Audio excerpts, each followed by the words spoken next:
مشرق وسطیٰ میں اکیلا اسرائیل ہی بم اور میزائل نہیں برسا رہا بلکہ 50 ملک بھی اس بمباری میں اسرائیل کی جنگ میں برابر کے شریک ہیں، جو مشرق وسطیٰ سے لبنان اور غزہ میں فلسطینیوں کی نسل کشی تک پھیلی ہوئی ہے۔ ان ملکوں میں صرف امریکہ ہی شامل نہیں ہے بلکہ وہ ممالک بھی ہیں جو عالمی فورمز پر انسانی حقوق، بین الاقوامی قوانین اور امن کی بات کرتے نہیں تھکتے، مگر منافقت کہیں یا کاروباری مفاد یا کچھ اور کہ ان ملکوں کی سرزمین، بندرگاہوں اور فیکٹریوں سے نکلنے والا فوجی سامان اسرائیل کی جنگی مشین کو طاقت اور ایندھن فراہم کرتا ہے۔ یہ کوئی سیاسی نعرہ نہیں ہے، نہ ہی سوشل میڈیا کی کوئی سنسنی خیز کہانی ہے۔ یہ انکشاف الجزیرہ کی ایک ایسی تحقیق میں سامنے آیا کہ جسے مکمل ہونے میں 6 ماہ لگے، تو اندازہ لگائیے۔ اس تحقیق کے لیے اسرائیلی ٹیکس اتھارٹی کے 65 لاکھ سے زائد جو کسٹم ریکارڈ ہیں اور درآمدی دستاویزات ہیں ان کا تجزیہ کیا گیا۔ ہزاروں شپمنٹ، سینکڑوں تجارتی اندراجات اور متعدد ممالک کے جو سرکاری اور تجارتی ڈیٹا ہیں اس کا جائزہ لیا گیا تاکہ حقائق کی تصدیق ہو سکے، اور جب تمام اعداد و شمار ایک جگہ جمع ہوئے تو ایک چونکا دینے والی تصویر دنیا کے سامنے آئی۔ یہ وہی دور تھا کہ جب غزہ میں اسرائیل کی نسل کشی اپنے بدترین مرحلے میں داخل ہو چکی تھی۔ عمارتیں زمیں بوس ہو رہی تھیں، ہسپتال ملبے کا ڈھیر بنتے جا رہے تھے، بچے اپنے خاندانوں سے محروم ہو رہے تھے اور پوری دنیا یہ سب کچھ روزانہ براہ راست دیکھ رہی تھی۔ 9 جنوری 2024 کو عالمی عدالت انصاف میں جنوبی افریقہ نے اسرائیل کے خلاف نسل کشی کا مقدمہ پیش کیا۔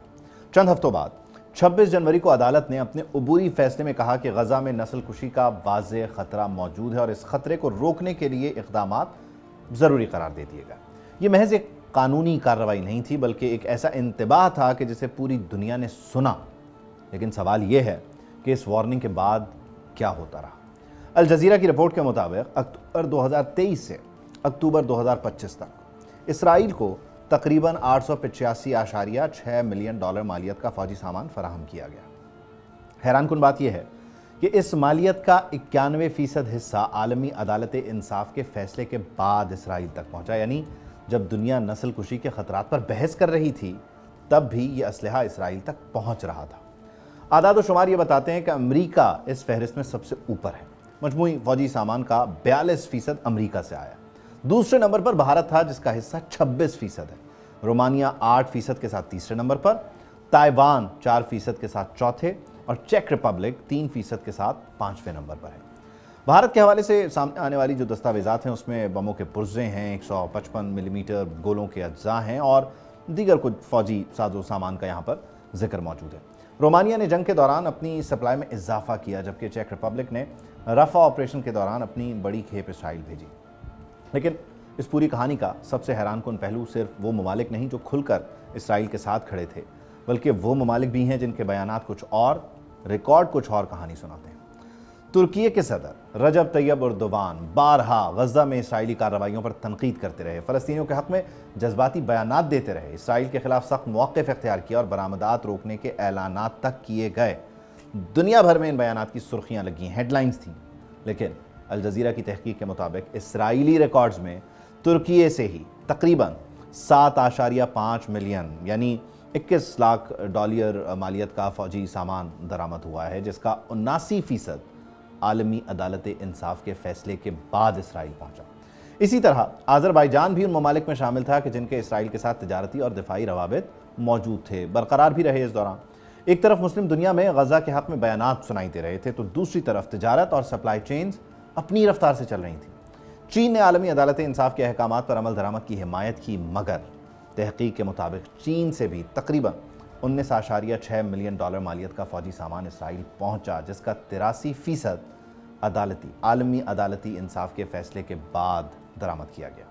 کینیڈا کی پارلیمنٹ نے اسرائیل کو ہتھیاروں کی برآمدات روکنے کے حق میں ووٹ دیا، لیکن اس کے باوجود 23 کھیپیں اسرائیل پہنچی جن کی مالیت تقریباً $4,58,000 تھی، اور ان میں سے 19 کھیپیں پارلیمانی ووٹ کے بعد درج ہوئی ہیں۔ ان کا ریکارڈ بعد کی تاریخوں کا ملتا ہے۔ سنگاپور کے جس نے خود کو عالمی عدالت انصاف کے احکامات کا پابند قرار دیا، اس سے بھی $5.6 ملین مالیت کا فوجی سامان اسرائیل تک گیا ہے، جس کا 88% عالمی عدالت انصاف کے فیصلے کے بعد کا ہے، جبکہ غیر جانبداری اور بین الاقوامی قانون کے احترام کی بات کرنے والے سوئٹزرلینڈ سے $2.5 ملین مالیت کا فوجی سامان اسرائیل پہنچا۔ برازیل نے بھی $2.4 ملین مالیت کے فوجی سامان کو اسرائیل تک پہنچایا۔ یوں بیانات اور ضمنی حقائق کے درمیان موجود تضاد نے اس پوری جنگ کو مزید سوالیہ نشان بنا دیا۔ اور ادھر غزہ میں کیا ہو رہا تھا؟ پہلے 100 دنوں میں روزانہ اوسطاً 247 فلسطینی جان سے جا رہے تھے۔ روزانہ تقریباً 48 مائیں اپنے بچوں سے جدا ہو رہی تھیں اور 117 سے زائد بچے زندگی ہار رہے تھے۔ 7,000 سے زیادہ ایسے زخمی تھے جن کے خاندان کا کوئی فرد زندہ ہی نہیں بچا تھا۔ اکتوبر 2023 سے اکتوبر 2025 کے درمیان غزہ میں جاری نسل کشی میں 83,000 سے زیادہ فلسطینی شہید ہوئے، جن میں 21,283 بچے شامل ہیں، جبکہ 1,71,000 سے زیادہ افراد زخمی ہیں اور 9,500 لاشیں اب بھی ملبے تلید دبی ہیں۔ اس جنگ میں 560 امدادی کارکن اور 270 صحافی بھی شہید ہوئے، جو کسی بھی تنازع میں سب سے زیادہ تعداد ہے۔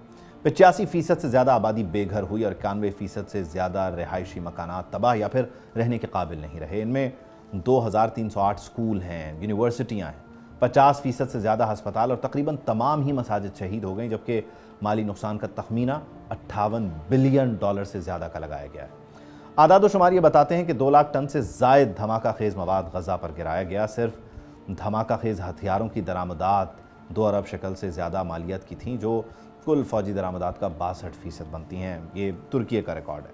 سوال یہ ہے کہ اگر عالمی عدالت انصاف نسل کشی کے خطرے کی نشاندہی کر چکی تھی، اگر دنیا کو غزہ میں ہونے والی تباہی کا علم تھا، اگر یہ تمام ممالک نسل کشی کنونشن کے دستخط کنندہ تھے، تو پھر اسلحے کی سپلائی کیوں جاری رہی؟